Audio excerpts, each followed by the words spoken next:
ahí estamos grabando. Entonces yo les estaba dando la bienvenida y pidiéndoles un poquito las disculpas por empezar un poco después por una situación que tuve con un paciente. ¿Ya? Bien, estimadas alumnas, me parece que sí, por aquí tenemos a Loreto, a María Pinto y a Tiare Sedán. Vamos a iniciar. Chicas, primero que todo, yo les quiero comentar que ustedes ya vieron el anuncio que subí ayer. Me imagino que lo vieron, que están corregidos el segundo desafío. Hay un grupo que está sin nombre, su trabajo. Así que yo mandé un anuncio también, o creo que en el mismo anuncio puse que por favor el grupo que mandó sin portada y sin nombre su trabajo se comunique conmigo. Yo les dejé incluso mi correo personal para que sea más rápido, porque se lo veo a cada rato, digamos, para poder saber a quién corresponde ese trabajo. Ya ese trabajo está corregido, está evaluado, pero no pueden aparecer las notas si yo no sé a quién corresponde. Así que por favor les pido que ustedes que tienen WhatsApp se comuniquen entre ustedes y hagan correr un poquito la voz, que hay un trabajo sin nombre y que necesitamos saber aquello para que las notas aparezcan reflejadas en el libro de calificaciones. Bien. Bueno, es nuestra última clase, así que yo antes que todo quisiera preguntarles a las chicas que están presentes si tienen alguna duda, algo que quieran compartir, algo que podamos conversar antes de iniciar con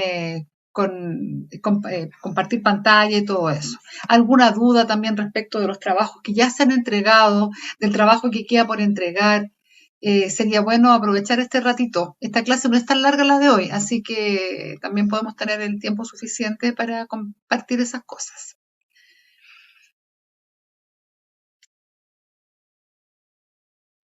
Hola, profe, ¿cómo está? Hola, Tiare. Sí, Hola, Tiare. ¿Cómo estás? muy bien, gracias. ¿Y usted? Bien, Tiare. Aquí media corriendo, pero bien. Qué bueno. Profe, yo tengo una consulta con respecto al último trabajo porque por lo que vi es hacer un caso clínico, Sí. pero ¿en qué tenemos que centrarnos para hacer el caso clínico? No sé, va a ser como, tiene que ser de hemisferio derecho, hemisferio izquierdo, Lo que ustedes quieran.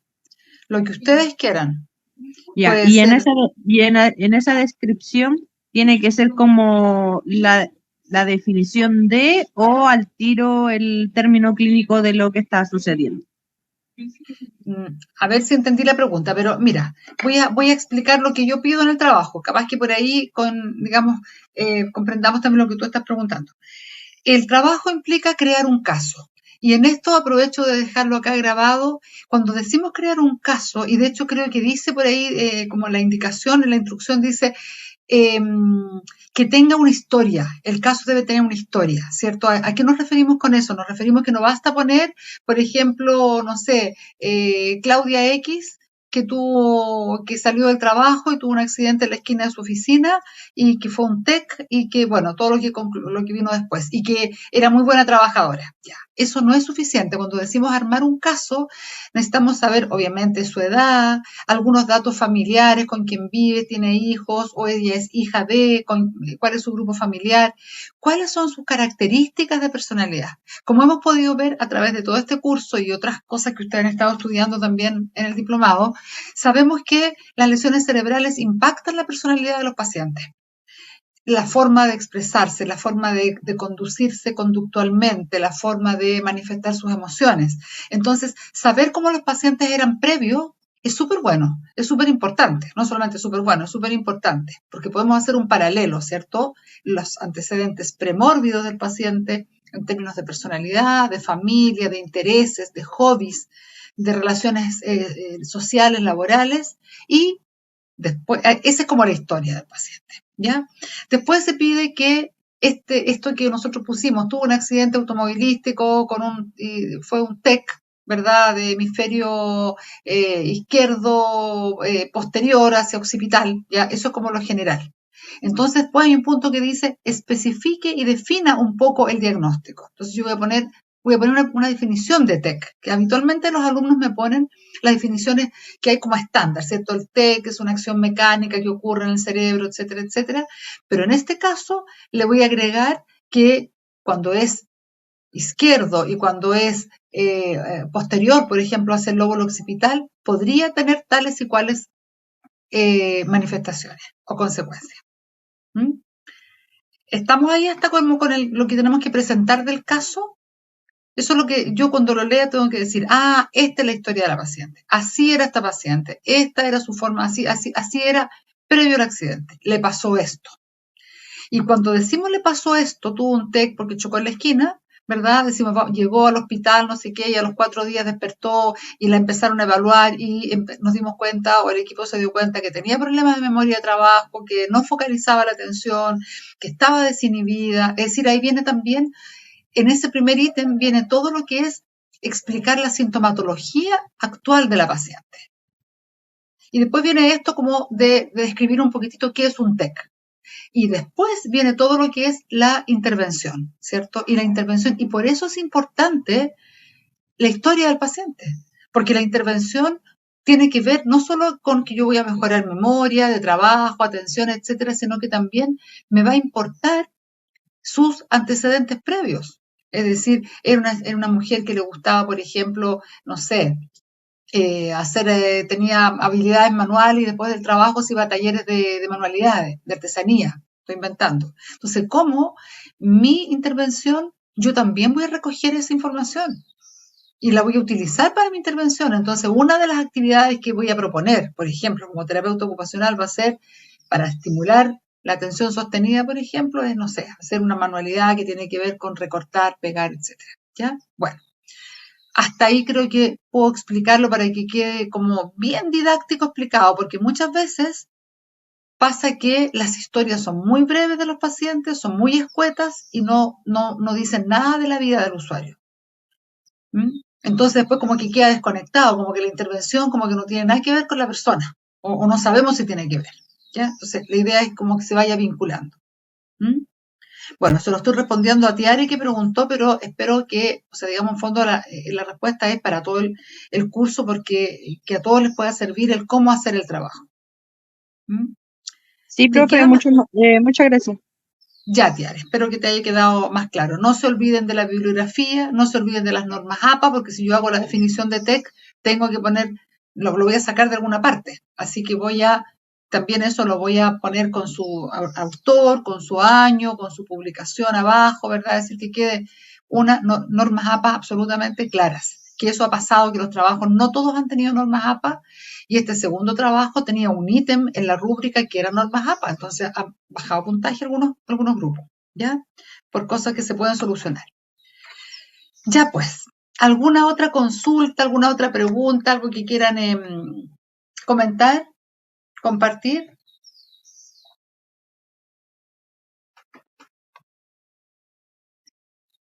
Bueno, espero que cualquier cosa la vayamos conversando durante la clase. Por lo pronto, vamos a iniciar esta última parte, ¿ya?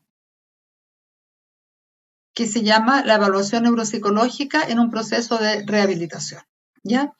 Les quiero comentar también que es probable que ustedes se hayan topado en el programa de este curso, de este módulo, con que vamos a hablar de emociones acá también. Bueno, es muy difícil que nosotros alcancemos a hacer esas dos clases en una. Entonces, lo que yo he estado haciendo en los últimos módulos, para darle énfasis a esta parte que a la gente le ha interesado y me han preguntado en realidad por el tema de la evaluación, es que yo después les mando a través de un anuncio, les mando el PPT de las emociones, para un poco reforzar todo lo que hemos estado viendo de emociones durante el curso, pero que vaya ese PPT que tiene varias láminas, ¿ya? Así que eso se los tengo que mandar.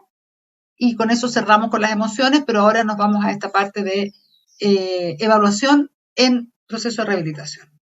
Que creemos que es muy importante porque acá, aunque tengamos diferentes oficios y diferentes profesiones, estamos de alguna forma muy vinculados todos y nos vinculamos aquí. Justamente en el proceso de rehabilitación es cuando todos nos encontramos, todas las disciplinas se encuentran. Se encuentra Kine, con Fono, con TO, con Psico, ¿verdad? Aquí nos cruzamos y las evaluaciones pueden ser importantes.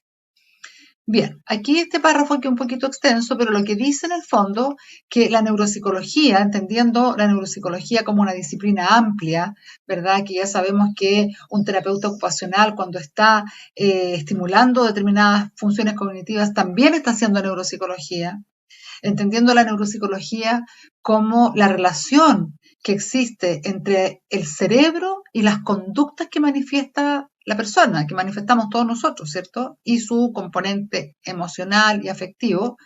Esa es la neuropsicología. La neuropsicología es ese nexo entre el cerebro y nuestra conducta y manifestación emocional. Tiene como objetivo esta neuropsicología la evaluación de las lesiones o alteraciones del cerebro. Es decir, dentro de uno de los puntos importantes de la neuropsicología está la evaluación. ¿Y cómo se corresponde con alguna alteración de tipo cognitivo? ¿Cierto? Como estas alteraciones que vemos nosotros producidas en el cerebro, ya sea por lesiones traumáticas, lesiones vasculares, etcétera, pero también por disfunciones, como lo hemos venido reforzando todo el módulo, producen alguna alteración en el esquema cognitivo del usuario, en las funciones cognitivas. Ya sabemos, ¿cierto? Un chico con déficit atencional, una joven con déficit atencional, niño, niña, sabemos que es un trastorno del neurodesarrollo, que hay alguna afectación en algún nivel de las redes neuronales y eso tiene una correspondencia, en este caso, con dificultades justamente atencionales, de control de impulso, de adecuación al contexto, de hiperactividad motora, etc. Esa es la correspondencia. Y desde esta praxis, lo que se busca, desde la praxis de la neuropsicología, se busca poder colaborar además en la rehabilitación o adaptación de las personas afectadas por alguna lesión cerebral. Es decir, la neuropsicología busca evaluar, pero también busca, ¿verdad?, colaborar en este proceso. Y por último, la neuropsicología, dice acá por su origen semántico, o sea, por los términos que utiliza el concepto neuropsicología, se puede confundir fácilmente con una simple mezcla entre dos disciplinas, como es la neurología sí, y la psicología. Y eso es un error, porque en el fondo la neuropsicología es mucho más amplia y es una rama de las neurociencias. Y eso, como dice ahí, puede inducir algún tipo de error. Y por eso es que vamos a hablar de evaluación neuropsicológica en este concepto amplio.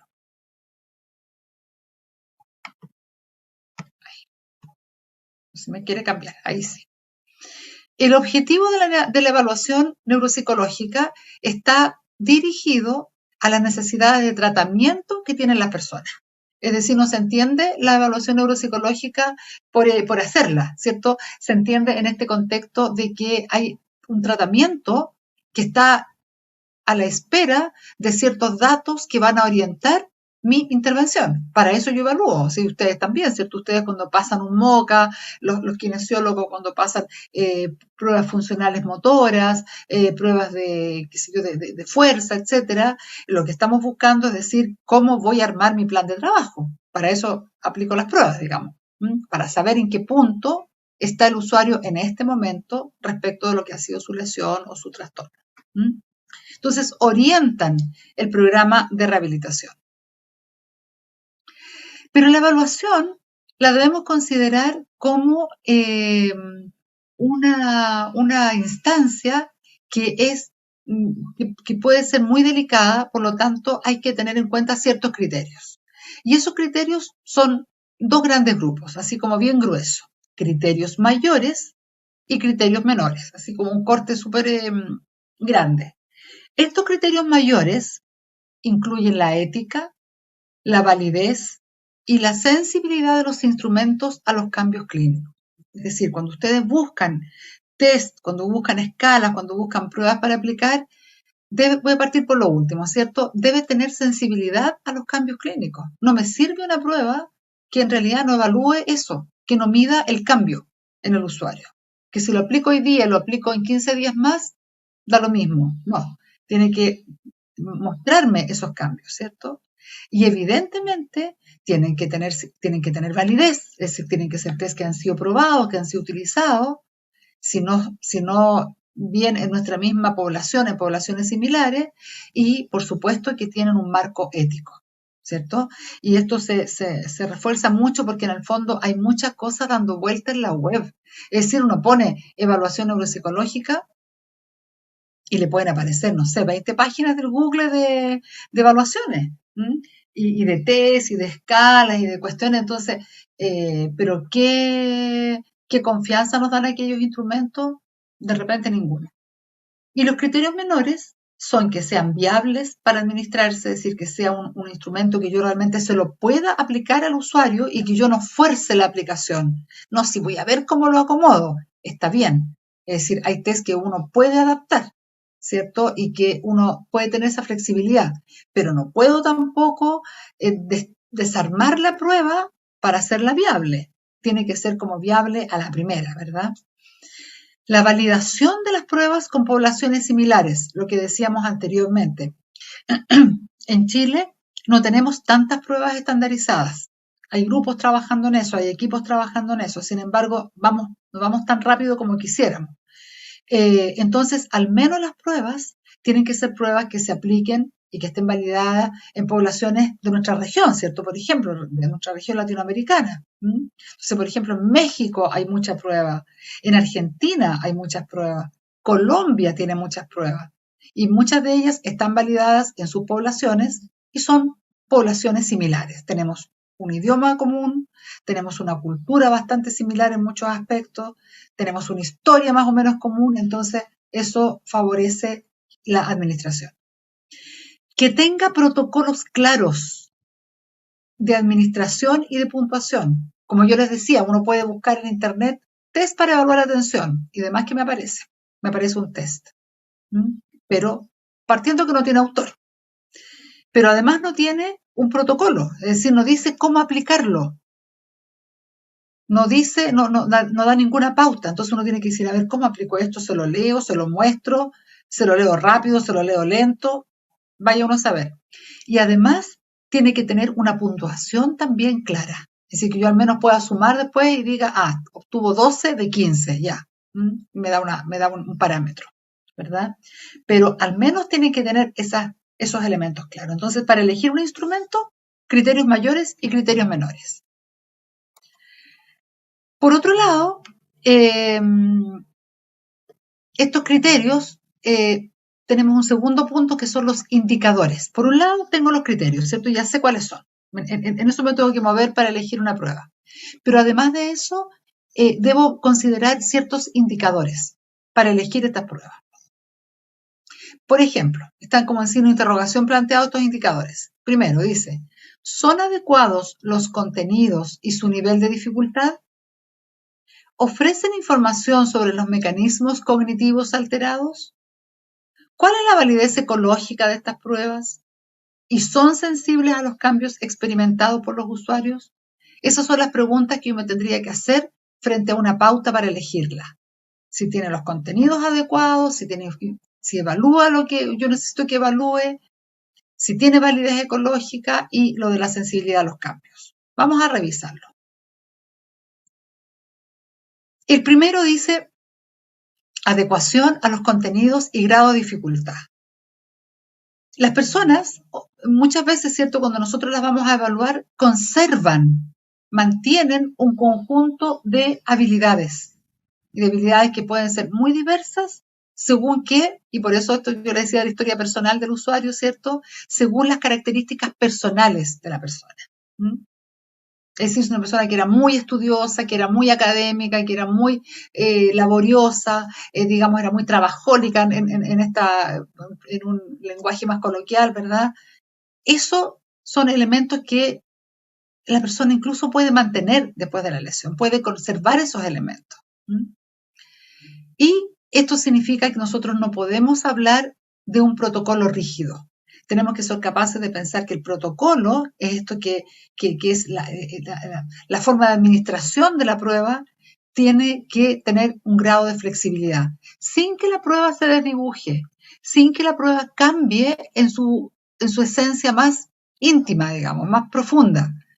¿Ah? Porque claro, si yo le cambio toda la prueba para poder aplicarla, pierde el objetivo, pierde su esencia y finalmente se invalida la prueba. Pero sí un protocolo según estas características de las personas. Por ejemplo, yo puedo decir la persona, una persona, lo que yo decía, era muy estudiosa, era muy laboriosa, entonces que se va a focalizar, que va a trabajar cuidadosamente. Entonces yo flexibilizo mi protocolo en fin de que ella pueda aprovechar esa cualidad y pueda responder lo mejor posible.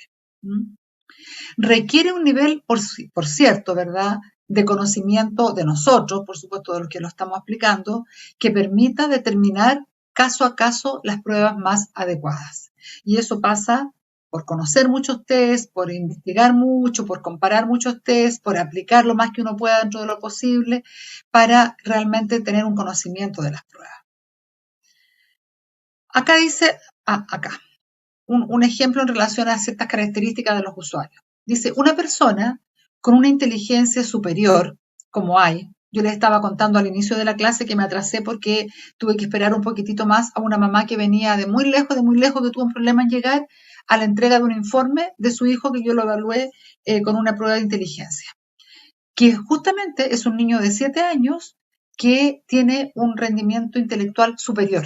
Todas las pruebas aparecieron promedio y 2 o 3 de ellas con respuestas superiores, lo que le dio como final conclusión un coeficiente intelectual de alto nivel, ¿ya? Entonces acá tenemos, por ejemplo, una persona con inteligencia superior y que cuando le aplicamos la evaluación puede salir dentro de la normalidad, puede salir dentro de límites normales, porque tiene una inteligencia, ¿verdad? En este caso, que le permite salvar ciertas situaciones de la prueba y parece ser que la prueba está dentro de los límites normales. Pero eso no significa que esta persona en específico tenga un nivel de deterioro. Si la persona puede tener un nivel de deterioro, pero se desempeñó de tal forma que la prueba puntuó y la suma total del puntaje en este caso, ¿verdad?, da un rango de normalidad. Y por eso tenemos que mirar prueba por prueba, porque no sacamos nada con entregar el resultado final si no desglosamos y decimos, claro, el resultado final es normal. Sin embargo, cuando miramos el detalle de cómo estaba conformada esa prueba, supongamos habían 2 subpruebas que estaban bajo, que estaban por debajo. Y eso significa que había un nivel de deterioro. Por ejemplo, este chiquitito, no tengo protocolo acá como para habérselo mostrado aquí, lo dejé en otra parte acá. Yo le mostraba a la mamá un gráfico y le decía, mire, esta es la norma, esta es la media. Su hijo está en muchas pruebas sobre la media y en algunas está muy disparado hacia superior, pero tiene 2 o 3 que está bajo la media y bien bajo la media. Aún así salió con un rendimiento intelectual superior, porque estas de arriba tiraron para arriba, digamos, las que estaban más bajas. Pero eso no significa que él no tenga problemas en determinadas cosas. Y justamente tenía problemas en la interacción social, tenía problemas en leer las claves sociales, tenía problemas en cómo aplicar el sentido común, y eso es importante. Vivimos en una sociedad donde tenemos que tener un juicio social, ¿cierto? Entonces, bueno, para explicar un poquito esto. Y por otro lado, personas que tienen mucho daño, personas que pueden tener mucho daño y que van a puntuar muy bajo, claramente ese test a lo mejor no les sirve. Y tengo que aplicar otro tipo de instrumentos, como escalas funcionales, por ejemplo, ¿cierto? Escalas que miden justamente grandes dimensiones de su funcionamiento, en este caso mental y cognitivo, pero en una manera mucho más práctica también. ¿Ustedes conocen, chiquillos, chiquillas, la escala del rancho de los amigos? Yo no, por lo menos. Ya. ¿Y alguien del resto lo ubica esa escala? En mi caso la conozco solo de nombre. Ya. ¿Quién está ahí que no veo quién me habla? Yo soy Juan Medel. Juan, hola Juan. Ya. Hola. Mira qué interesante, la conoce de nombre y la otra compañera no la había escuchado. La escala Rancho de los Amigos es una escala que tiene varios años ya, tiene décadas, ya tiene décadas, y fue creada en la Clínica Mayo. En Estados Unidos, ustedes saben que la Clínica Mayo es una clínica que se dedicó por muchos años a recibir principalmente personas con lesiones cerebrales tipo traumáticas. Después se ha ampliado como a otras cosas, pero ha sido un aporte en realidad, ha sido un gran aporte porque ha creado muchas cosas y todo. Entonces, tiene esta escala que se llama escala de rancho de los amigos. Yo tenía una colega, me acuerdo que me da mucha risa porque le daba le daba como plancha ella cuando decía, le aplicamos la escala de rancho a los amigos, siempre, y decía, cada vez que lo digo, pienso que es como, ay, como así como, no sé, como los amigos así que se van a comer una parrillada. Ella pensaba en eso cuando lo explicaba, entonces yo no podía, cada vez que leía el nombre también de la escala de rancho de los amigos, pensar lo que mi amiga decía, y me daba mucha risa. Y es una escala que tiene 10 ítems, que parte con el nivel 1, que es el nivel coma, en el fondo, ¿cierto? El usuario está en coma. Después, el nivel 2, que está en un estado de mínima conciencia, que nosotros antes conocíamos como estado vegetativo persistente. Y así, nivel 3, etcétera, etcétera, hasta llegar a 10. Había una que tenía 8 ítems, después una de 10, no sé qué pasó ahí, ¿ya? Y por cierto, de lo más bajo de conciencia de la persona hasta la independencia prácticamente total. Entonces, personas que tienen mucho daño no le puedo ir a aplicar la misma prueba que le apliqué a este señor, ¿cierto? Tuve que aplicarle algo donde yo vea si la persona es capaz de tener cierta autonomía con, por ejemplo, con sus medicamentos, autonomía con su aseo personal, autonomía con no sé, o tiene capacidad de reconocer a sus familiares. Entonces, y va, como les digo, va desde lo más básico, de lo más bajo, lo más dañado, digamos, en el fondo, hasta el nivel más alto y más funcional. Es una escala funcional muy interesante. Ustedes donde la busquen la van a encontrar. No me extrañaría que está descargable en Google. Y ustedes deben ser expertos en eso, así que la van a encontrar rapidito. Es muy útil, es muy buena y además tiene una parte que es como para la familia. Entonces, el nivel 1, por ejemplo, ya coma. Entonces dice, en este ítem se le sugiere a la familia que le hable, que lo estimule con olores, que lo trabaje con texturas, que ya, en el nivel 3, por ejemplo, que le ponga música, que le muestre fotografías familiares. Entonces está la descripción de cómo está el paciente y lo que puede hacer la familia. Es muy útil, se los recomiendo. De hecho, nosotros en la clínica, cuando veíamos estos pacientes bien complicados, le sacábamos una fotocopia a la parte para la familia con letra más grande, que si yo la plastificábamos y se la dejábamos en un cuadernito en la pieza del paciente para que cuando la familia fuera, aparte de lo que le decíamos nosotros cuando teníamos oportunidad de verla, leyera eso y supiera cómo trabajar. Y le agregamos algunos ejemplos, trabaje con, no sé, póngale música, trabaje con juegos de salón, de mesa, etc. ¿Ya? Entonces, para que la conozcan. Acá dice escala de valoración funcional, es un ejemplo de lo anterior, mucho más simplificado que la escala de Rancho Los Amigos. Entonces, por ejemplo, en el 0, esto es al revés, en el 0 la persona sin ninguna sintomatología, en el número 1 sin incapacidad importante y la evaluación es que dice es capaz de realizar sus actividades y obligaciones habituales. Y en el último o en el quinto punto, incapacidad severa, totalmente dependiente, necesitando asistencia constante de día y noche. Estas son escalitas funcionales. Esta, bueno, tiene 6 puntos solamente, pero la escala Rancho Los Amigos tiene toda una validación, tiene referencia, entonces es súper buena. No sé por qué no tengo esa puesta en vez de esta acá. Voy a cambiarla. ¿Profe? Bien, seguimos con... Dígame. Una pregunta. Entonces, al final, el tema estaría en que si es que el paciente tiene o no la posibilidad como de participar en el fondo como dentro de la evaluación, le hago, no sé, como una en donde me pueda hacer él la respuesta o él dibujar o él, qué sé yo, como o una que sea más funcional en relación a que sea más observable, por ejemplo. Ya, interesante la pregunta, porque más que el paciente nos responda es lo que nosotros observamos en este caso de él. Lo que observamos, entonces decimos, ¿verdad? El paciente es capaz, por ejemplo, de incorporarse en su cama, es capaz de comer por sí solo, es capaz de de administrar sus medicamentos en niveles más avanzados. Es capaz, por ejemplo, de administrar su dinero.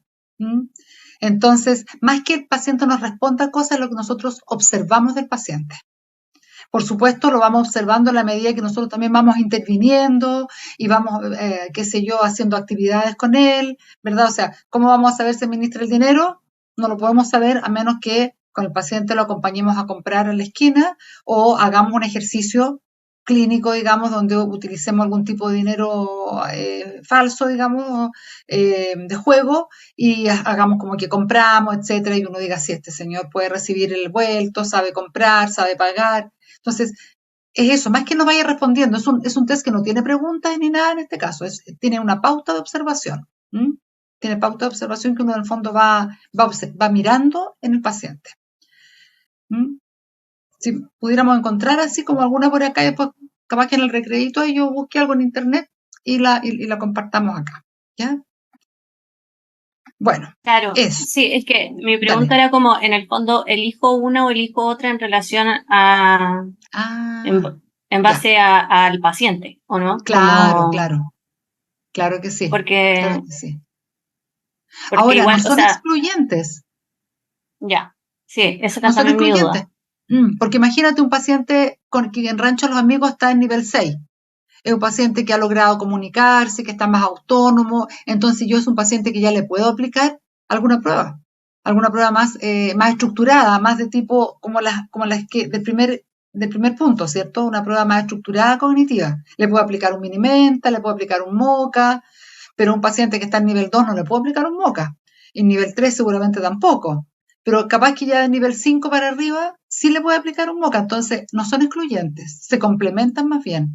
De hecho, nosotros teníamos un protocolo de evaluación en nuestro equipo de psicología que era justamente cuando llegaban pacientes súper dañados, como los que hemos estado hablando, le podíamos aplicar solo la pauta esta del Rancho Los Amigos. Pero cuando el paciente evolucionaba, y evolucionaba más o menos rápido, y llegaba a un nivel 3, por ejemplo, o 4, no me acuerdo bien, ya podíamos aplicarle un Mini-Mental.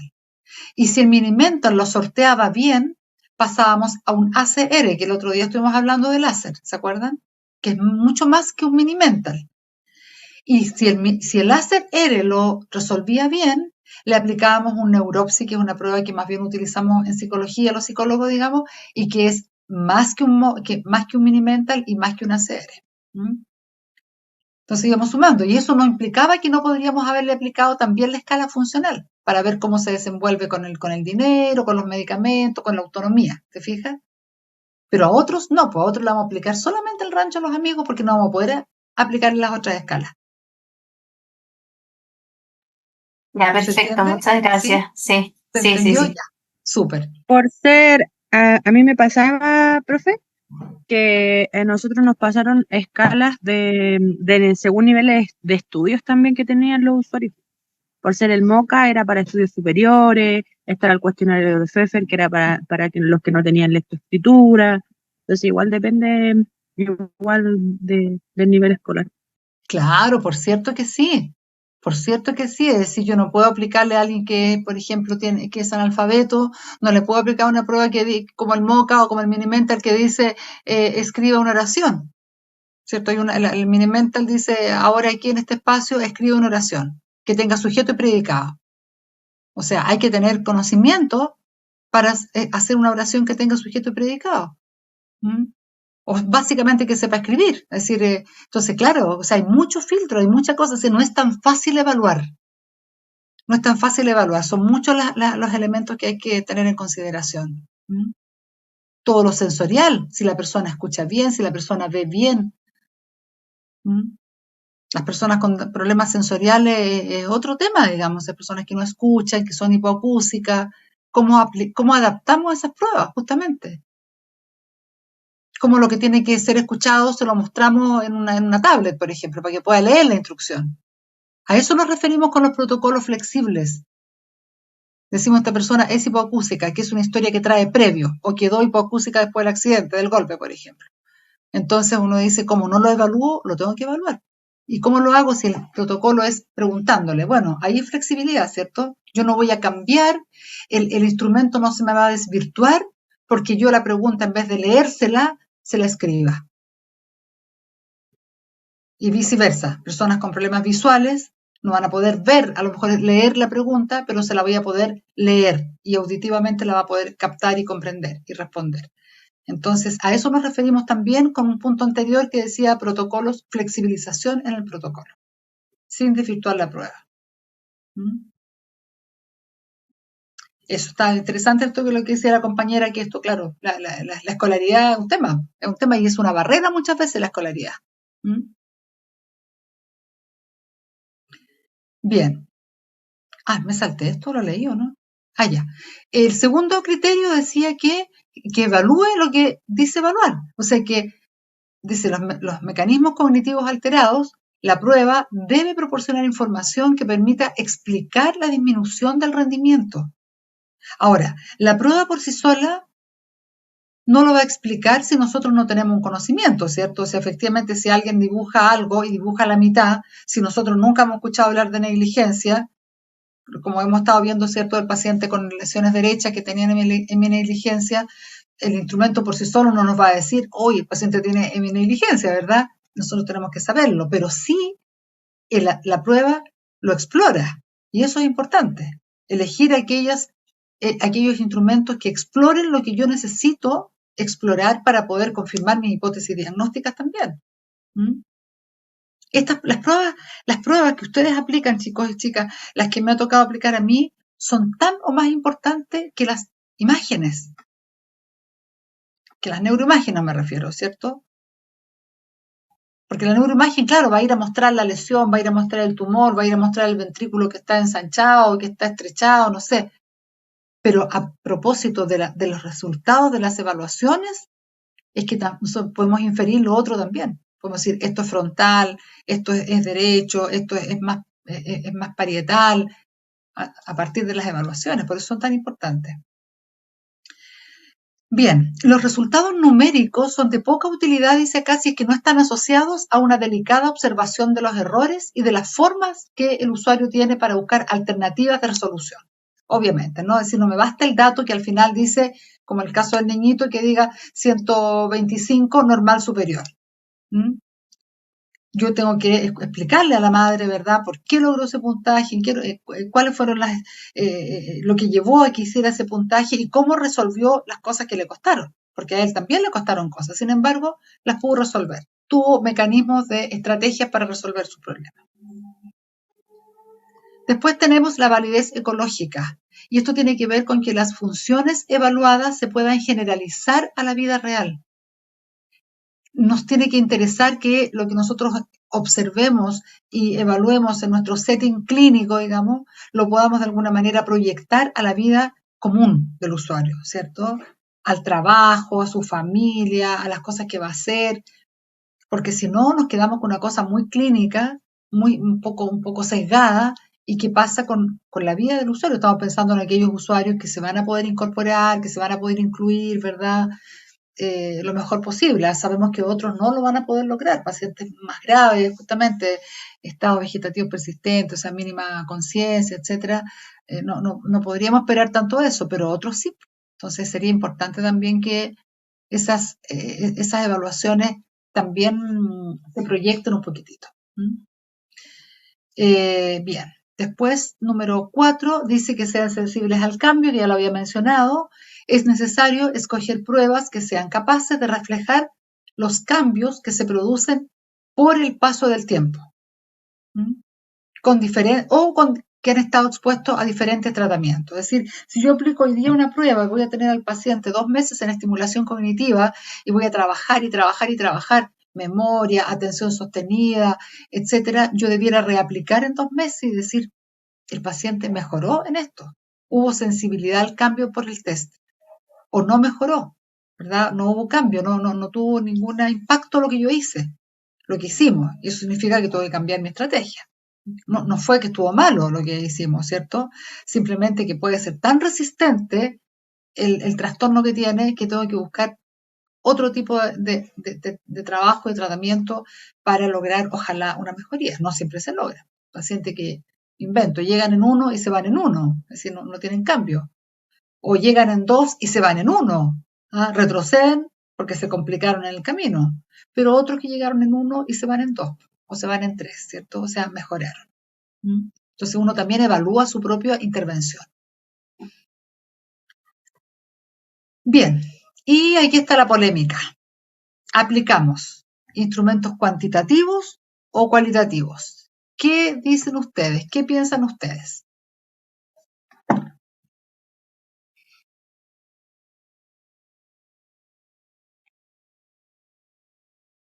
¿A ustedes qué les ha tocado aplicar? ¿Más cuantitativo, más quali?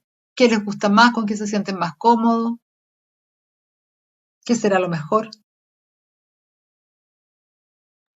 Ambas. Ambas, dijo alguien por ahí. Profe, en mi caso me ha tocado realizar más pruebas.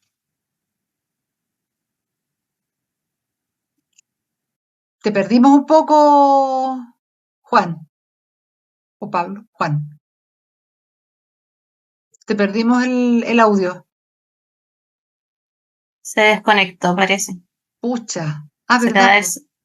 Estaba justo ahí ahí haber caído el hablando. internet. De más. Bueno, vamos a esperar a que se reconecte y lo vamos a escuchar más ratito, pero alguien también dijo por ahí ambas, ¿cierto? Bueno, pareciera ser que esa mezcla, ese equilibrio es necesario. Entonces, por aquí, cuando se habla de lo quanti y lo quali, se dice que, bueno, primero que todo siempre había un debate.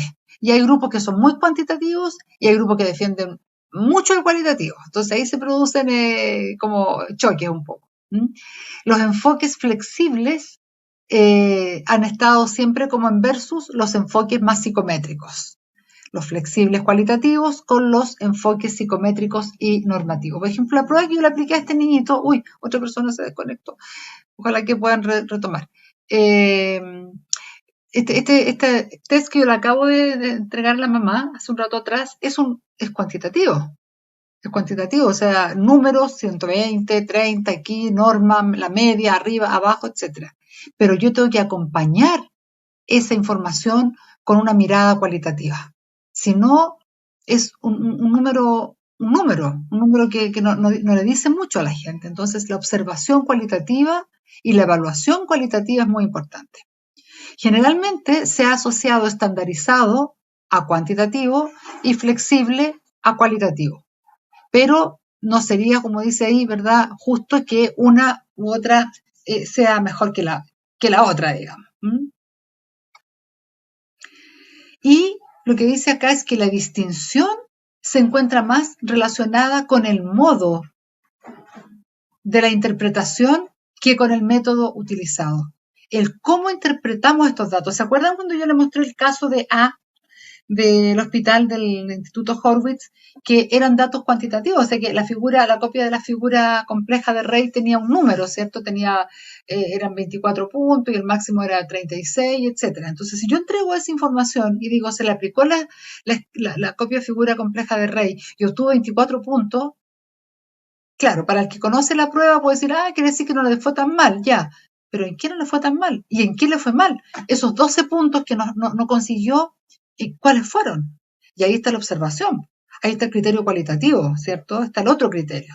Entonces, el modo en que como interpretamos los datos es muy importante. La evaluación cuantitativa es útil, por ejemplo, para valorar los programas de rehabilitación. Porque tengo números, ¿cierto? Y tengo una planilla de números donde digo ya todos estos pacientes entraron en 1 y se fueron en 3, se fueron en 2, se fueron en 4. Eso quiere decir que sirvió lo que hicimos. La cualitativa permite ver de manera más detallada los errores que va cometiendo el usuario y la búsqueda de soluciones en la tarea. Uno se va observando, ¿cierto? En qué se equivocó, cómo se equivocó, cuál fue la estrategia, cómo se rearmó, cómo retomó, cómo logró el resultado. Y eso es muy enriquecedor para nuestro proceso con el usuario. Para el usuario, en el fondo, enriquecedor. Bueno, esto era para no hablar, ¿cierto?, cómo dibuja la persona y qué es lo que voy a contar yo después de esto. Esta es la figura semicompleja, esta no es la compleja. Ahí está la compleja. Pero ya me adelanté cuando hicimos referencia al caso. Y aquí, bueno, tenemos, pero claramente muy malas reproducciones, donde yo podría decir esto va a tener 10 puntos, esta va a tener 9 puntos y esta va a tener 13 puntos de los 36 que tiene que lograr.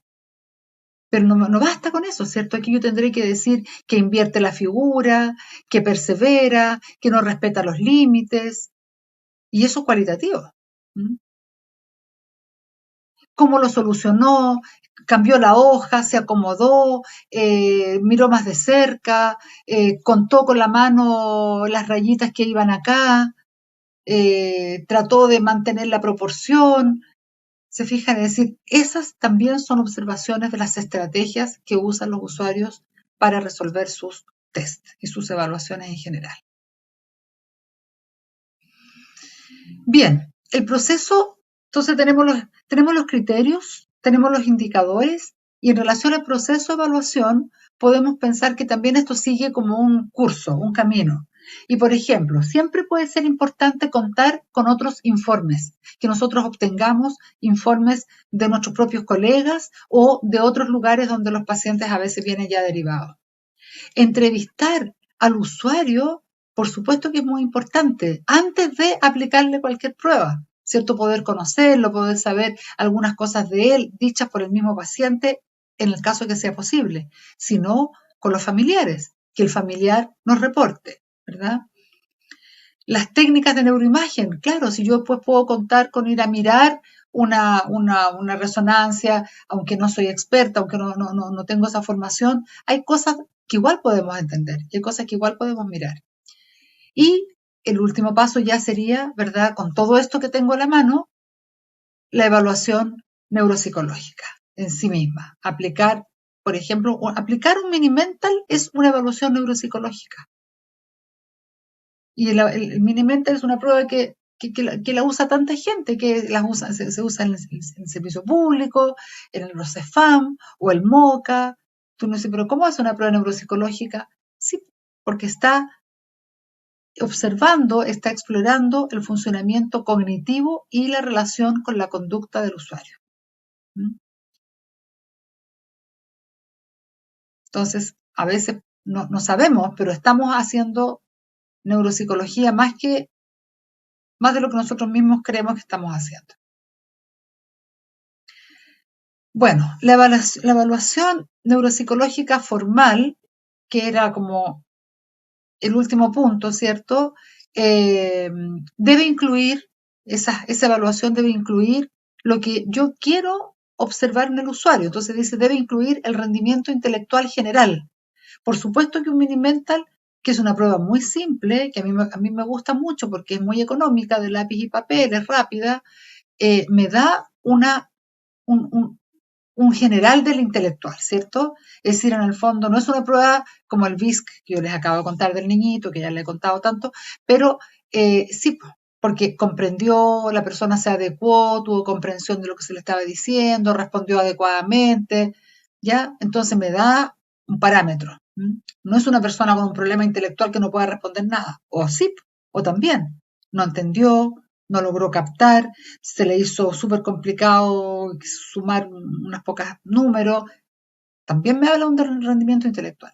Debe evaluar atención, velocidad de procesamiento, capacidad de aprendizaje y memoria, habilidades perceptivas, motoras, lenguaje y funciones ejecutivas. O sea, todo. La evaluación neuropsicológica en el fondo va por todo esto. En diferentes grados, con diferentes matices, pero busca ir a observar todos estos puntos. Y una prueba simple, como el MOCA, por ejemplo, y el Mini-Mental, insisto, me dan cuenta de muchas de estas cosas de acá. Lo que pasa es que es un screening, es un tamizaje, ¿cierto? Es un primer paso. Pero teniendo yo eso, teniendo un puntaje, por ejemplo, de 24 hacia adelante, me permite ir a aplicar pruebas más profundas, pruebas más gruesas, pruebas más contundentes. Evaluación psicológica formal, escalas breves o de rastreo cognitivo, las pruebas de screening, que ya las acabo de mencionar, pruebas neuropsicológicas generales y ya en una etapa más avanzada probablemente test específicos, ¿cierto? Un test más, mucho más contundente, más robusto en ese sentido.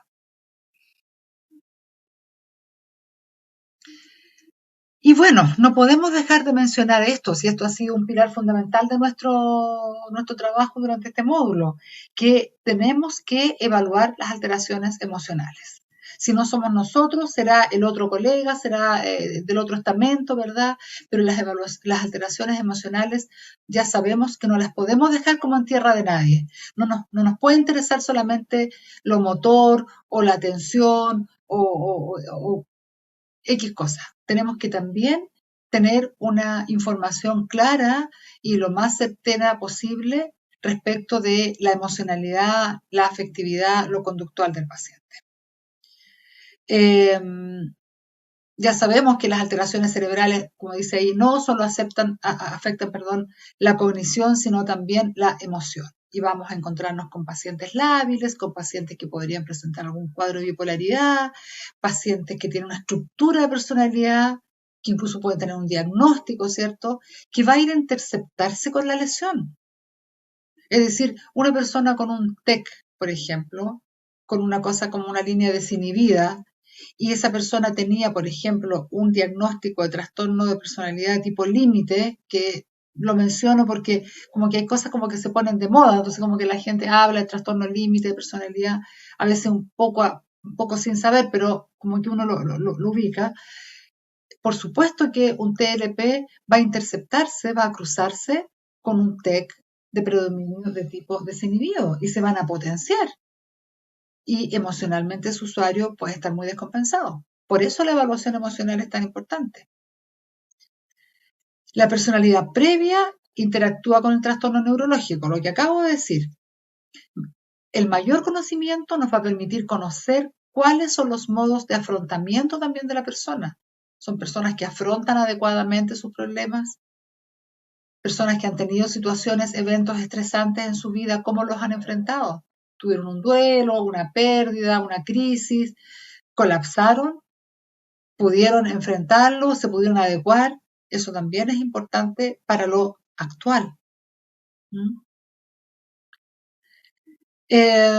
Como sabemos, no hay tantas evaluaciones emocionales porque siempre es algo que ha estado un poco al debe. Sin embargo, igual, afortunadamente, hay mucha más producción ahora y mucho más estudio de las emociones. Por lo tanto, hay más pautas, hay más formas de evaluar. Entonces, dentro de eso tenemos la escala de Iowa, el NRS, que son escalas de neuroconductuales o neuropsiquiátricas. Entonces, yo aquí tengo por ejemplo, esta, que es del NRS, si no me equivoco, de la escala neuroconductual. Por ejemplo, dice arriba, este es el punto C, yo le saqué una foto de algunas partes, dice agitación y agresividad. ¿Tiene el paciente, esto es a la familia, esto es una entrevista a la familia, ¿tiene el paciente periodos en los que se niega a cooperar o no deja que la gente le ayude? ¿Es difícil de tratar? Si la respuesta es no, vamos a pasar las preguntas a la siguiente pregunta. No tiene ese problema. Pero si la respuesta es sí, vamos a seguir con esto que está aquí abajo. ¿Se enfada con los que intentan cuidarle? ¿Es obstinado en las cosas, para hacer las cosas a su manera? ¿Grita, insulta con rabia? ¿Da portazos, patadas, los muebles, tira cosas, etcétera? Que son cosas que son comunes, muchas veces pueden ser comunes en la vida de nuestros pacientes. Entonces, y nosotros no sabemos, en la medida que nos entrevistamos con la familia, nos decimos, lo que pasa es que cuando se enoja, tira todo lo que está a su alcance, me ha amenazado, yo tengo miedo, o quiere hacer las cosas a su manera nomás, y quiere salir, etcétera, ¿no? Entonces, vamos haciendo un perfil neuropsiquiátrico del paciente. ¿Por qué neuropsiquiátrico? Porque viene de lo neuro, ¿cierto? No es un trastorno psiquiátrico puro, no es una depresión pura, no es un estado de ansiedad, sino que viene originado desde algo orgánico.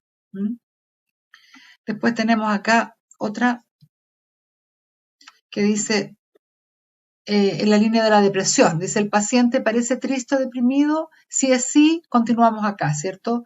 Tiene episodios de llanto, dice que es una mala persona o que merece ser castigado, expresa deseos de morir o ha hablado de suicidio, de suicidarse, muestra síntomas de depresión o tristeza. O sea, imagínense, o sea, estas escalas pretenden incluso poder pesquisar si hay intento de suicidio o ideación suicida, que pacientes pueden tener. Entonces, claro que nos debe interesar poder contar con estas evaluaciones. Si nosotros no las podemos hacer porque no está en nuestra expertise, no está en nuestra área de trabajo, bueno, que alguien del equipo tome el asunto en sus manos y haga estas evaluaciones. Ojalá se cuente con ese profesional, digamos, que lo pueda hacer. Sabemos que no siempre es así.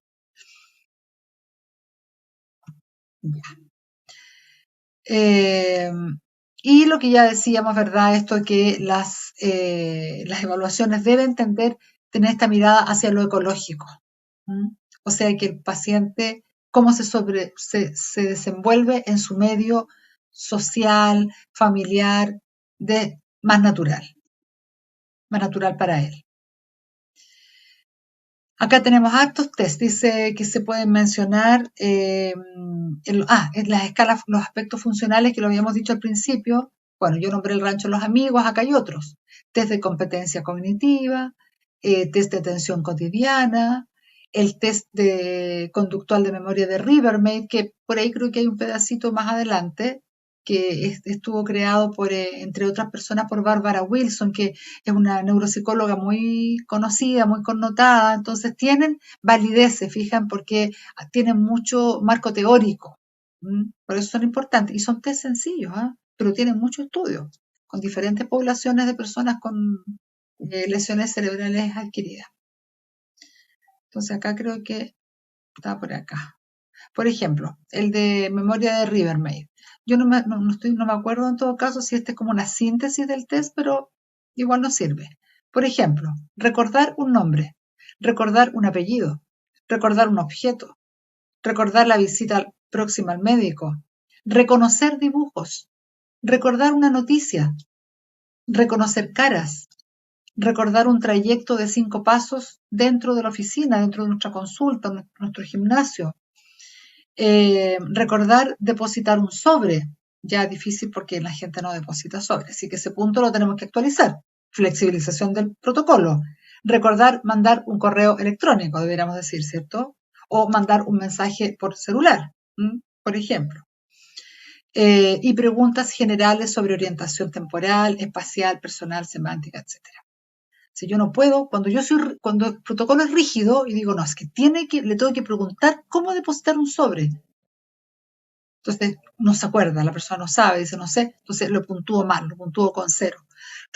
No, pues ahí yo tengo que flexibilizarme, porque ya no existen ya buzones, ya las cartas prácticamente, queda muy poca gente que escribe cartas. Y entonces dice que actualmente se incluyen las escalas de independencia funcional y para eso es importante disponer de información de redes sociales, de familia, de lugar de trabajo, de estudio, etcétera. Por eso es tan importante esa recogida de información que uno haga con el entorno también. Porque lo funcional lo vamos también a contrarrestar con lo que nosotros sepamos del paciente. Supongamos la escala Rancho Los Amigos, que en el ítem, en el nivel 4, por ejemplo, dice el paciente, supongamos, se viste solo, ¿ya? Y supongamos, vuelvo a repetir la palabra, que el paciente nunca se vistió solo, porque a lo mejor era súper regalón, era súper dependiente de la madre, estoy pensando a lo mejor un chico, no sé, de 16 años, de 12 años. Entonces, yo tengo que saber ese dato, porque si no me queda sesgado. O sea, si nunca se vistió solo y ahora yo pretendo evaluar eso. Importante esa información de las redes, entonces. Y acá también hay una escalita como funcional. Ay, pasó de largo. Entonces, por ejemplo, pienso en el déficit que el paciente tiene. Y digo, a este paciente le cuesta atender porque no logra mantenerse, no logra concentrarse, tiene problemas de atención sostenida. ¿Cuál puede ser la limitación funcional de este déficit? Es que tenga dificultades para seguir una película. Si lo ponemos ahí frente a la tele, la familia lo sienta ahí para ver una película en la tarde y el paciente se para, se sienta, se va, se aburre, etcétera, no se acuerda de nada, no puede sostener la atención. Porque este es un dato. Que tenga problemas de atención sostenida es un dato, es importante. Pero ¿en qué le afecta al paciente? ¿En qué función le afecta? Eso es lo que nos debe interesar, ¿verdad? Después tiene acá otra. Por ejemplo, memoria episódica. Acuérdense que la memoria episódica es el tipo de memoria declarativa, ¿verdad? Memoria de largo plazo que hace referencia a aquellas cosas que aprendí en un lugar y en un momento determinado. Entonces, la limitación funcional es que olvida el lugar donde ha estacionado, el lugar donde dejó las llaves, los itinerarios que tiene de cuando salió de vacaciones, de lo que tiene que hacer, ¿ya? La memoria semántica, que es la memoria de conocimientos, de los conocimientos que hemos adquirido a lo largo de toda la vida en diferentes escenarios, esencialmente el colegio, la familia, pero la vida misma uno lo va enseñando, ¿cierto? Entonces, conocimientos previamente, olvida conocimientos que adquirió, si uno le pregunta qué celebra el 18 de septiembre, nada, ¿cierto? No se acuerda de nada. Nombre de personas conocidas, etc. Entonces, saber el déficit es importante. Pero ¿en qué lo limita? Es más importante.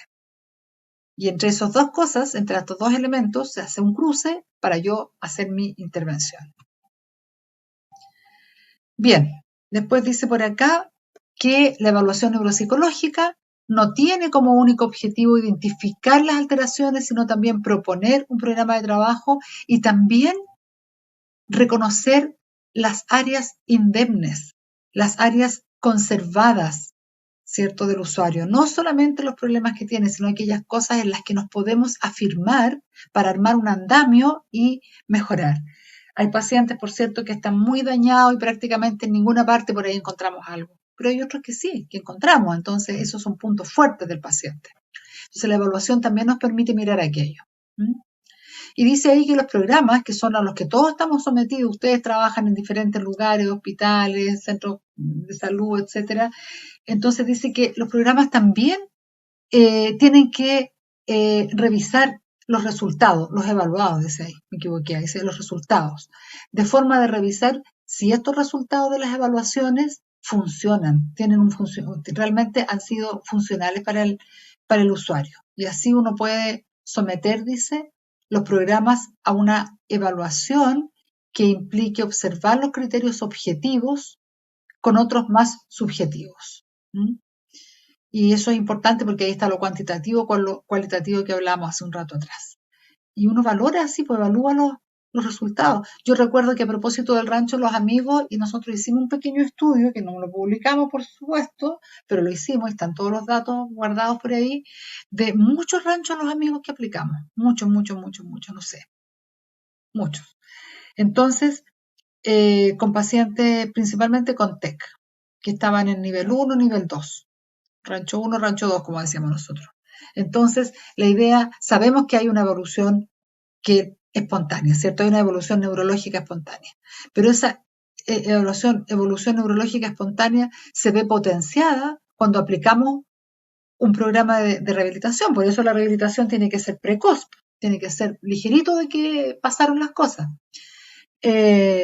Con determinadas actividades, qué sé yo, no sé, supongamos, estimulación sensorial, música, la voz de la familia, colores, luces, etc. Entonces, después de X tiempo, volvíamos con la pautita y veíamos que el usuario había tenido un avance, había pasado a lo mejor del 1 al 2. Entonces, uno evalúa el programa, uno dice, esto que estuve haciendo sirvió.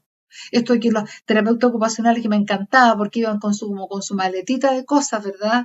Y llevaban géneros, llevaban cositas con texturas, llevaban frasquitos con diferentes hierbas, por ejemplo, aromáticas.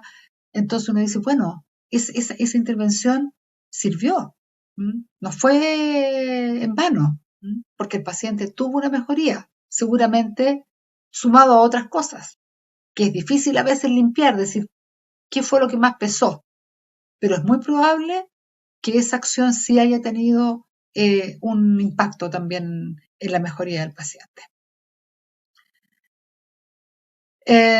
Nosotros mismos, el que aplica, ¿verdad?, la experiencia del evaluador como fuente de información. Por eso ustedes están formándose, por eso nos estamos todos aquí acompañando en este proceso, porque a la medida que más experiencia, más conocimiento tengamos, esta experiencia se vuelve más experta también al momento de trabajar. Entonces, eso tiene que ver con la elección asertiva de los instrumentos, tiene que ver con la flexibilidad durante la aplicación, lo que yo les decía de si dice mandar una carta por correo, bueno, tendrá que ser por correo electrónico, no por buzón de carta. Atención especial hacia la manera en la cual el sujeto resuelve las tareas, estar atento a cómo va resolviendo, cómo va enfrentando las tareas, tiempo que tarda en realizarlas, manejo dinámico de la dificultad de la actividad. Y dice ahí, ritmo de presentación de los estímulos, por ejemplo. Es decir, si yo le tengo que presentar al usuario tarjetas con dibujos para que las reconozca y las denomine, y si el usuario yo me doy cuenta, ¿verdad?, que necesita un poco más de tiempo, no las podré pasar a 1 segundo cada una. Las tendré que pasar a lo mejor a 2 segundos o a 3 segundos, que las pueda mirar, las pueda interpretar, pueda decodificar la información y pueda decir perro, manzana. Entonces, eso también es un manejo que uno va haciendo, ¿verdad? Después dice, alcance, bueno, que nosotros conozcamos los alcances de la tarea, lo que queremos lograr con la tarea, posibilitar mecanismos compensatorios. A lo mejor necesitamos que la persona tenga un asiento que sea especial, que esté puesto el documento en un atril, que tenga una letra más grande, etc. Observar la emergencia de la fatiga también. Habituación, eso es importante. Tenemos que ser cuidadosos con que los pacientes se puedan habituar si yo aplico muy frecuente un instrumento. El Minimental, por ejemplo. No lo puedo aplicar toda la semana, porque probablemente si el paciente además está mejorando, se va a aprender el test y va a perder validez el test. No voy a saber cuánto mejoró o cuánto se lo aprendió, ¿verdad? Entonces, hay que ser cuidadoso con eso. Bueno, esto en realidad tiene que ver más bien en la medida que nosotros podamos evaluar también a los cuidadores, ¿cierto? O alguien se preocupe de evaluar a los cuidadores. Si la evaluación es amplia, la evaluación no es solamente al usuario, a veces requiere también que incluyamos a otros integrantes, a otras personas que rodean a nuestro usuario. Y esta es la escala de Sarit, me parece, sí, la escala de Sarit, que es la escala de sobrecarga del cuidador, que es bien conocida.